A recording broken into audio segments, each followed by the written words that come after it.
কোনো প্রয়োজন ছাড়া, কোনো ওজর ছাড়া, কোনো প্রকার শরঈ কারণ ছাড়া ফাআবাত স্বামীর সাথে একান্তে সময় কাটাইতে অনীহা প্রকাশ করেছে কোনো কারণ ছাড়াই, ফাবাতা গদবান আলাইহা, এই স্বামী যদি তার স্ত্রীর উপর রাগান্বিত অবস্থায় রাতটা কাটায়, লানাতহাল মালাইকাতু হাত্তা তুসবিআ, ফজর পর্যন্ত, সকাল পর্যন্ত এই নারীর প্রতি আল্লাহর ফেরেশতারা অভিশাপ দিতে থাকে।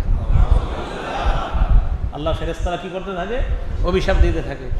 কোনো কারণ ছিল না, ফেসবুকিং করতেছে অথবা নাটক সিনেমা দেখতেছে, স্বামী ডাক দিছে, এখন ওনার ফেসবুকের টাইম চলতেছে, সময় নেই।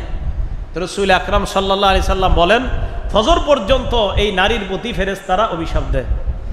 দ্বিতীয় নাম্বার আরেকটা হাদিস শুনেন, কোন নারী স্বামীর অনুমতি ছাড়া অন্য কোথাও রাত্রি যাপন করে, চাকরি কর্মক্ষেত্র, বর্তমানে তো আপনার খুব চলতেছে নারী পুরুষ সমান অধিকার, এই জন্য স্ত্রী আপনার বিভিন্ন জায়গায় কাজের সুবাদে বান্দরবন যায়, সুন্দরবন যায়, বিভিন্ন জায়গায় যায়। স্বামী এটা অসন্তুষ্ট যে আমার স্ত্রী অন্য কোথাও রাত্রি যাপন করবে।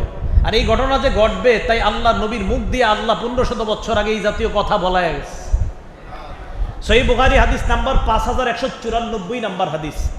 এই হাদিসের বর্ণনাকারীও আবু হুরায়রা রাদিয়াল্লাহু তাআলা আন, তিনি বলেন, রাসূল আকরাম সাল্লাল্লাহু আলাইহি সাল্লাম বলেন, ইযা বাতাতিল মারআতু মুহাজিরাতান ফিরাশা যাওজিহা, কোন স্ত্রী যদি স্বামীর বিছানা ছাড়া অন্যত্র রাত্রি যাপন করে, এতে স্বামী অসন্তুষ্ট, স্বামী এটা চায় না, লানাতহাল মালাইকাতু হাত্তা তারজিআ, স্ত্রী যতদিন স্বামীর কাছে না আসবে ততদিন পর্যন্ত ফেরেশতারা তাকে অভিশাপ দিতে থাকে।